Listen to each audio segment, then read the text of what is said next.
to get a quick photo. No. Hi, good morning everyone. We are in Epping Forest today. I've never been here before, so it's a sort of a scout, sort of a photo shoot morning. I really like this composition down here. Can you see the deer in the background? See the deer? Probably can't see that deer. Oh, incredible. I'm going to have to get a quick snap of this. See if I can quickly get it on my camera.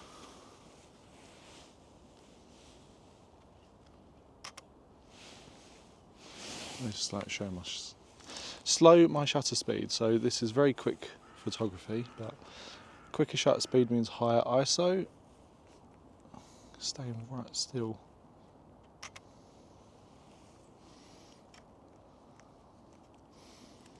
You can probably barely see that in the photo.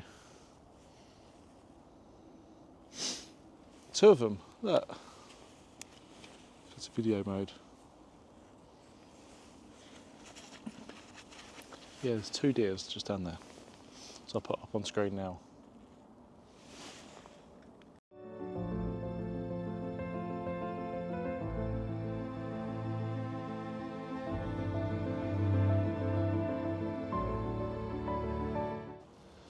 Well, yeah, that was a bit interesting. I wasn't expecting the deer over there, but yeah, as I was saying, I really like this composition as the light is kind of really reflected in there, and you can just see, you can see the guy, the runner through it now.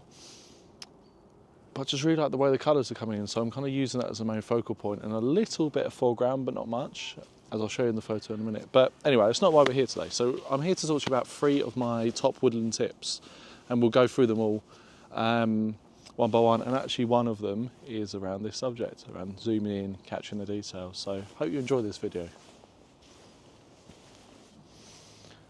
So just stumbled across this area of all these beautiful ferns. Look at the colours changing, all those. But I really like this tree here, and I really like this log that kind of comes into it, and how the light is just catching it. Probably can't see that down there, but you'll see it in a minute. So one of the things, and actually I'm going to cover 2 of the topics now I wanted to cover. One of them is using the polariser. So a lot of the colours in here, as I'll show you on the camera in a second, get obfuscated. So it's really hard to get the colours out. The colours here are beautiful, and you probably can't see it here now as much detail as I can. So I'm going to show you the benefits of using a polariser.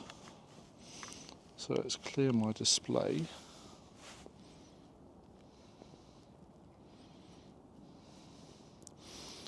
Can't remove the grids, but to give you an idea, and I'll show you the before and after photos. So this is with it unpolarized. So let's take a photo there.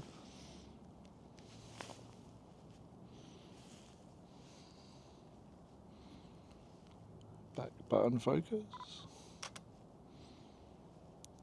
And that's the photo. It looks lovely, don't get me wrong. But if I turn the polarizer back that way, the colours, this all of a sudden brings into the photo.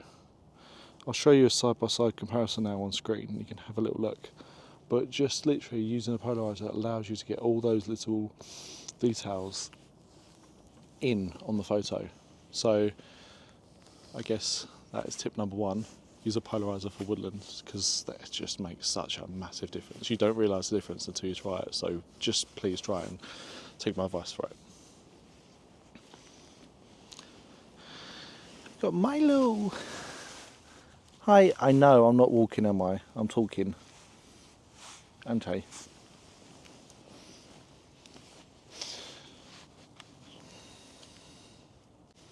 So that brings me on to the second topic I wanted to talk about, which was getting the detail in as well. So if I go here and show you, I could shoot this really wide, and actually if I take this out to 24 on my camera, you can see it really wide. I've got all the sky in here, which is really bright. I love the landscape here, but it's going to be really hard to capture. I'm going to have to go down low, like point down low, which I will do anyway, because I like to get a few shots in. But if that's at 24mm, if I zoom into 50mm, that's where I was, the way that changes the photo and gets those details in just makes a high impact. It makes a stronger subject in here, and you lose all the light of the the sky and all the noise. And actually you could go in even further if you wanted to and say, right, I want to peel out a specific bit of detail with the way the light is here, for example, or go fully cropped in and maybe down a little bit. But what I'm trying to say here is, if you're not sure what to get, don't. So you get a photo like that, but it's not really going to evaluate. What's the word? It's not really going to bring up your photography. What you're going to want is you're going to want something that's more impactful. So actually, maybe even a portrait, and a long distance one will be on there. So let's try a couple of these now and see how it goes. So I've tried portrait orientation, and I've just moved forward a couple of feet. And there's a few little things here. So I think taking portrait here works quite well with the details around here. But there's also a bit of a dead tree. Don't know if you can see that down there. So being able to zoom in and get that with the, I forgot the name of the word of it, the sort of heather, it's not heather, the fern, thank you. The fern in the foregrounds, I think just being out of focus is really good. I'll put that on screen now and you can have a look, see what I mean. But the other thing I like as well with this is that you can sort of walk around, and this log is actually split into two and the tree's kind of grown around it in a way. And coming this side at like a 45-degree angle, so I'm not shooting into the sun anymore. So that means that I can actually get all this fern around here lit up. I actually quite like the distinction here. So it's always good to move around, see what you find, take a few portrait landscape, and then when you get back you can decide what you like and what you don't like. So if you look on the screen now, it doesn't really look too great on a portrait. I think it's probably too zoomed in. So this is going to probably be better as a landscape. But it doesn't harm to have both, and then you can always delete one later, right? It's the benefits these days. So I'm going to want to have that a bit more central, slightly zoomed in, so you've got all the colours around here. Like I said before, twist my polariser around now so you can see the colour difference, the unpolarised, polarised. I think focus point on the tree. I'm shooting slightly underexposed, but I don't mind that. That's what I want.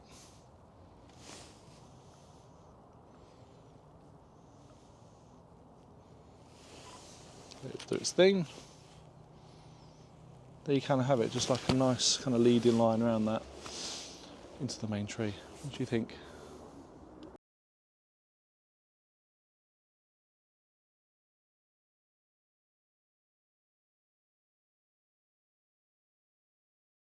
Don't have anything here, do we? If we had stuff like this closer to home, it'd be amazing. So what I really like here, and I need to try and find the right way of composing this, but I like this this big tree here that's sort of got no branches on the left hand side, but then the branches are slightly coming over the dead tree there. So I want to try and catch some. I've got that in the fern as well, so it shows a bit of like dark and eeriness, but also a little bit of life. Maybe something like that might work.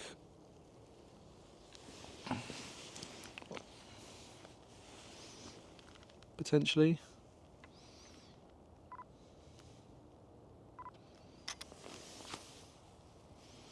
Yeah, that could work.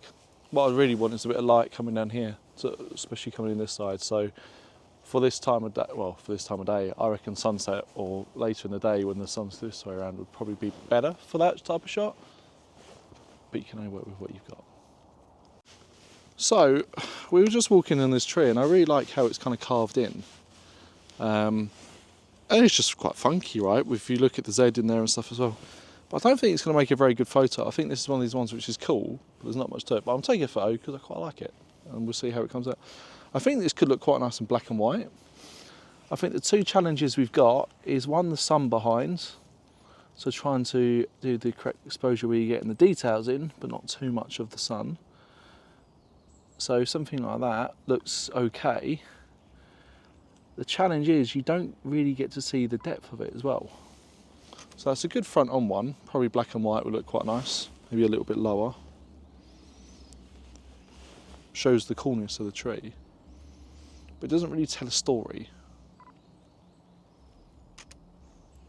And that's what we want. We want to tell a story. So maybe if I come here, That works a little bit better if I zoom out. The reason I think this looks better, and that's at 24, so I might have to do the old manual zoom out. Let's make that straight on the camera. Yeah, I think that tells a better story. And the reason why, because you can see a little bit of the... See the details in here, if I zoom in on here. One too many. So the carving in there, you can see how the tree is leaning. Really cool, isn't it? Mm. You think, how is that surviving? So I think that's just gone from a standard basic photo to actually probably something that looks quite nice.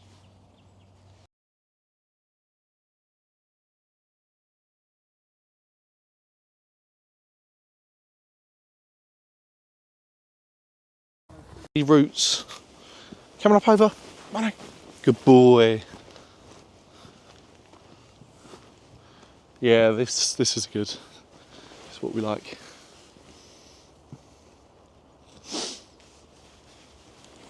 This angle. Or this angle.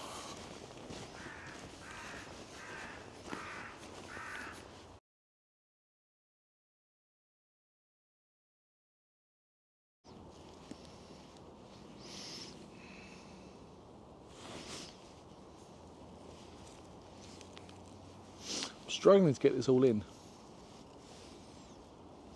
Lots of noise, lots of sky, lots of bright lights. So it's cool. Like I really like the dead tree here. I love you can see the exposed roots. I love how it's fallen around. I love how it's wrapped around that tree there, but you can't see that at this angle. I like how this little alive one is out, and I like this as well, but it's hard to get separation between this tree, that tree, that tree. Get it all in whilst being capturing a main subject as well. I want the main subject to be this live one, and I want everything around it to sort of be dead or dying. Now I think the only way I can do that is if I step back too far, you won't see those roots. If I go too far this way, go too far to this side here, you won't see that. Let me show you. So yeah, here you've got this branch here with a nice orangey yellow colours. If we come around here, which you see more of the tree root,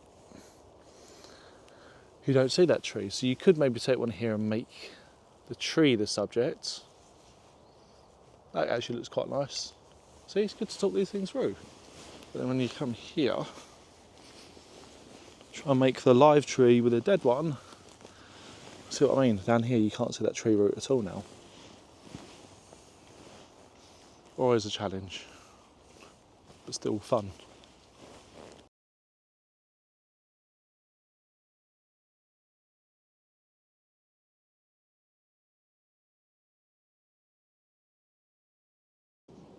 Oh, I really like this one. Really like this one.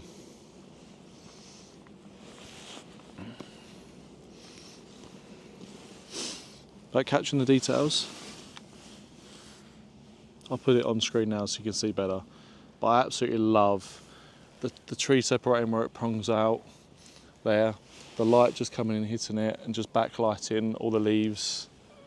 And with the polariser on as well, you get to see the depth in colours. I really like that. I didn't expect that, but I do like that. And that was taken at 52mm as well. So it just goes to show that you don't need to shoot wide all the time.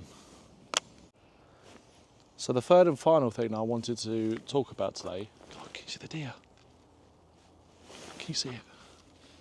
Just the other side of those trees.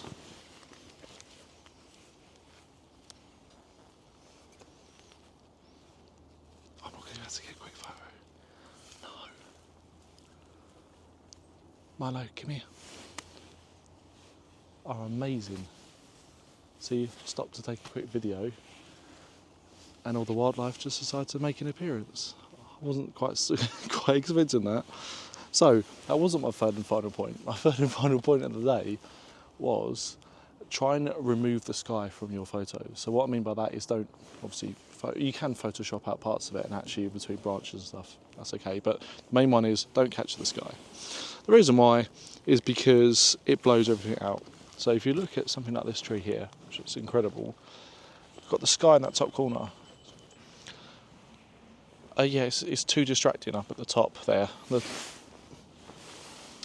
light just makes it takes all your attention away from it. So if you just completely cut that out, it looks a lot more interesting, focuses on your subject, and just all in all makes for a nicer picture. So whenever you can, I always default to using a polariser and cutting out the sky, and then I look around from there and find compositions that work based on those kind of two principles. So that's my takeaway for you today. Hope you enjoyed this video, and I'll see you next time.